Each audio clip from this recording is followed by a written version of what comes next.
Bab 238. Keinginan untuk merekrut. Pembunuh itu sangat lincah dan kuat. Kingston Jiang juga tidak lemah. Dia mengubah gerakannya dengan begitu cepat, sehingga pembunuh itu tidak bisa bereaksi, dan pada saat sudah bisa bereaksi, semuanya sudah terlambat. Tendangan itu tidak mengenai kepalanya, tetapi mengenai tubuhnya. Tubuhnya langsung terbang secara terbalik, dan menabrak sebuah pohon besar. Kemudian dia kembali terjatuh ke tanah. Uff! Begitu memiringkan kepalanya, dia memuntahkan darah. Dia ingin bangkit, tetapi Kingston Jiang segera mengejarnya, kemudian menginjaknya. Pembunuh itu terinjak, dan tidak bisa bergerak. Kingston Jiang berjongkok, dan mengulurkan tangan untuk melepas topeng di wajahnya. Pada saat ini, pembunuh itu tiba-tiba mengeluarkan sebuah pisau belati yang tajam dari kakinya, dan hendak menusuk Kingston Jiang. Kingston Jiang sudah berjaga-jaga sejak lama. Pada saat dia menyerang, sebuah jarum perak pun menusuk lengannya, dan lengannya langsung melemah, kemudian pisau belati di tangannya pun terjatuh ke tanah. Kingston Jiang tersenyum ringan, dan melepas topeng di wajahnya.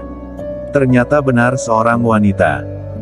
Kingston Jiang segera mengeluarkan beberapa jarum perak, dan menusukkannya ke tubuh pembunuh wanita itu, kemudian melangkahkan kakinya, berjalan ke batu di sampingnya dan duduk di sana, sambil menyalakan sebatang rokok.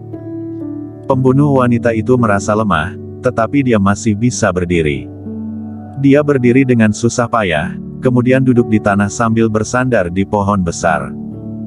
Kingston Jiang merokok sambil menatapnya. Pembunuh wanita itu tampaknya masih muda, berusia kira-kira 25 atau 26 tahun, dan dia cukup cantik, tetapi wajah cantiknya itu tampak dingin. Katakanlah, siapa yang mengirimmu kemari? Kini aku sudah berada di tanganmu, dan aku tidak bisa mengatakan apapun. Jika kamu ingin membunuhku, maka bunuhlah, aku tidak akan mengerutkan kening.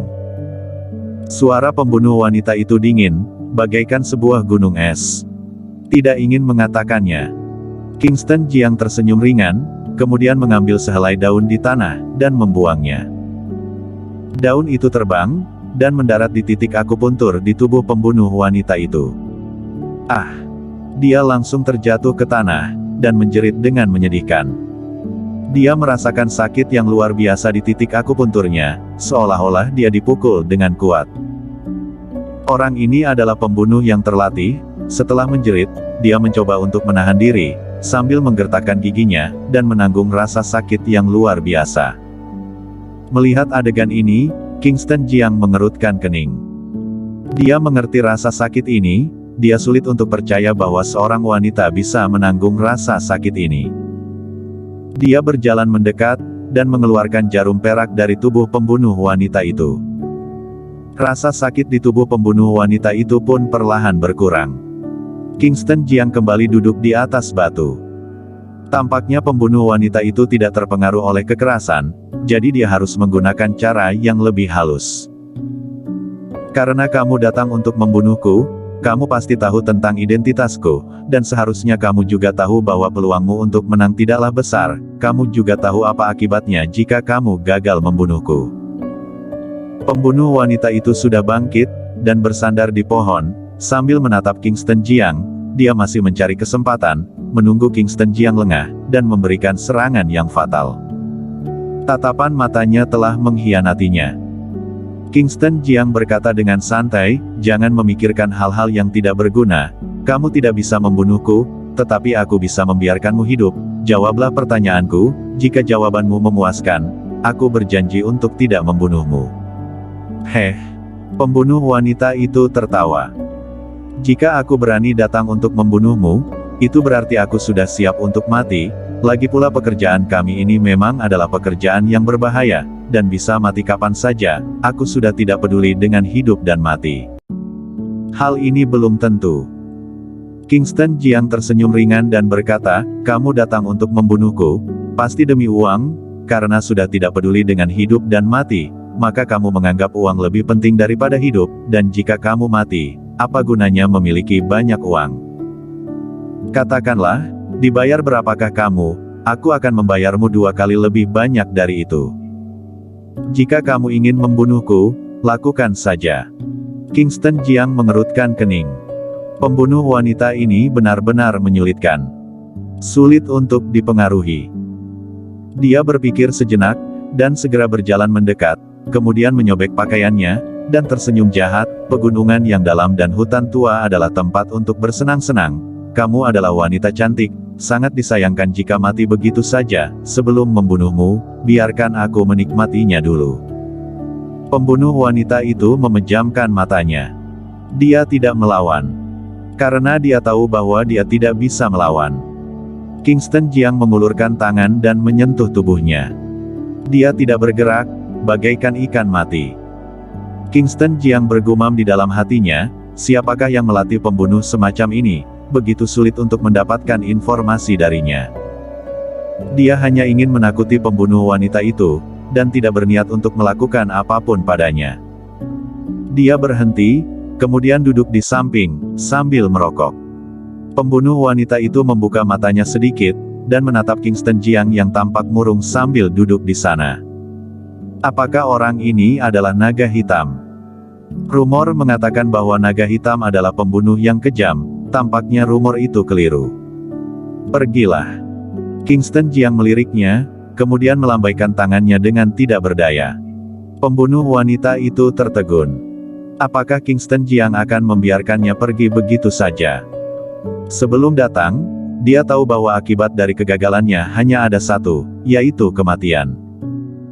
Dia tidak menyangka bahwa Kingston Jiang akan membiarkannya pergi. Apakah kamu benar-benar akan membiarkanku pergi? Dia bertanya dengan ragu. Pergi. Kingston Jiang marah. Pembunuh wanita itu menyeret tubuhnya yang menyedihkan itu, kemudian berdiri, berbalik dan pergi. Setelah berjalan beberapa langkah, dia berbalik, dan melihat Kingston Jiang sedang duduk di batu sambil memikirkan sesuatu, tetapi tidak tahu apa yang sedang dipikirkannya. Dia kembali berjalan ke arah Kingston Jiang sambil menatapnya, dan bertanya, katakanlah, apa yang ingin kamu ketahui? Kingston Jiang tampak sedikit tersenyum, dia mendongak dan menatapnya, kemudian bertanya, mengapa, apa kamu sudah bersedia mengatakannya sekarang? Pembunuh wanita itu duduk, dan berkata, tergantung apakah pertanyaanmu itu adalah sesuatu yang bisa kukatakan atau tidak.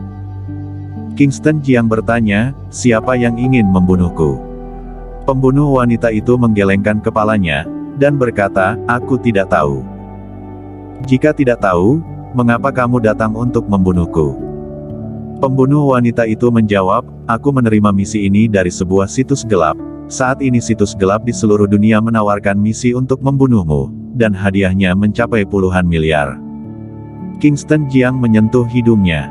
Apakah dia hanya bernilai 10 miliar? Siapa kamu, dan bagaimana kekuatanmu? Sejak kapankah ada pembunuh sepertimu di negara Dacia? Kingston Jiang menatap pembunuh wanita itu, orang ini sangat kuat dan tidak biasa, dan kekuatannya ini masih lebih tinggi daripada master seni bela diri dari 28 negara. Ini, pembunuh wanita itu sedikit ragu. Kingston Jiang juga mulai berpikir. Orang ini sangat kuat, dan sekarang dia sudah bukan naga hitam, dia memiliki terlalu banyak musuh, jadi dia membutuhkan beberapa master di sisinya. Aku yakin kamu sudah bosan menjalani kehidupan sebagai pembunuh, apakah kamu ingin memiliki pekerjaan tetap? Sekarang aku ingin memberimu sebuah kesempatan untuk keluar dari dunia mafia, melakukan penyamaran, dan memulai kehidupan yang baru.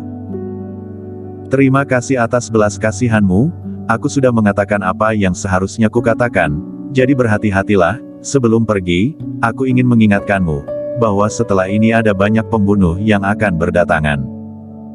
Setelah mengucapkan satu perkataan ini, pembunuh itu pun berbalik dan pergi, dan langsung menghilang dalam kegelapan. Kingston Jiang mengerutkan kening. Ketika berada di kemiliteran, dia belum pernah berhubungan dengan organisasi pembunuh, dia juga tidak tahu asal-usul pembunuh wanita ini. Dia tidak membunuh pembunuh wanita itu, karena dia ingin mendapatkan lebih banyak informasi darinya, dan pada saat yang sama dia juga berencana untuk merekrut pembunuh wanita itu, karena posisinya sedang tidak menguntungkan, dia memerlukan kemampuan yang lebih stabil dan lebih kuat. Dia ingin menghubungi Raja Xiaoyao, dan meminta Raja Xiaoyao untuk mencari tahu latar belakang pembunuh wanita ini. Tetapi mengingat bahwa Raja Xiaoyao juga sedang dipantau oleh banyak petinggi saat ini, dia pun mengurungkan niatnya. Jika ingin mengetahui latar belakang pembunuh wanita ini, dia harus pergi menemui bos hantu. Dia berencana untuk pergi menemui bos hantu setelah kembali besok, dan meminta bos hantu menggunakan jaringan intelijen bawah tanahnya untuk mencari tahu identitas dan latar belakang pembunuh wanita ini. Kingston Jiang bangkit, dan berjalan ke arah jalan pulang. Dia tidak panik, dan berjalan pulang dengan perlahan. Pada saat ini, terdengar suara tembakan. Ekspresi wajah Kingston Jiang sedikit berubah. Tubuhnya segera bergerak maju, dan tiba di depan sebuah pohon besar. Tiba-tiba dia langsung memanjat pohon. Dia memanjat dengan cepat bagaikan seekor monyet, dan bersembunyi di antara ranting-ranting pohon. Sebuah bayangan hitam berlari dengan cepat dari kejauhan. Orang ini adalah pembunuh wanita yang tadi. Dia ditembak di bagian dada, dan sedang menutupi luka tembaknya dengan tangannya, kemudian berjalan dengan terhuyung-huyung menuju ke pegunungan. Kingston Jiang berdiri di atas pohon, dan melihat dengan jelas. Dia melihat seorang pria sedang mengejar pembunuh wanita itu di belakangnya. Pria ini juga mengenakan topeng, dengan sebuah pistol di tangannya.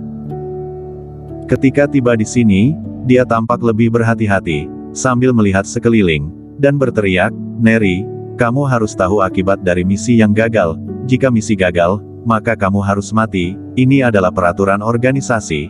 Cepatlah keluar." Suara pria itu bergema. Berdiri di atas pohon besar, Kingston Jiang mendengar semuanya dengan jelas. Harus mati jika misi gagal. Dia tercengang. Organisasi macam apa ini? Bagaimana bisa ada peraturan yang begitu mengerikan? Bersambung.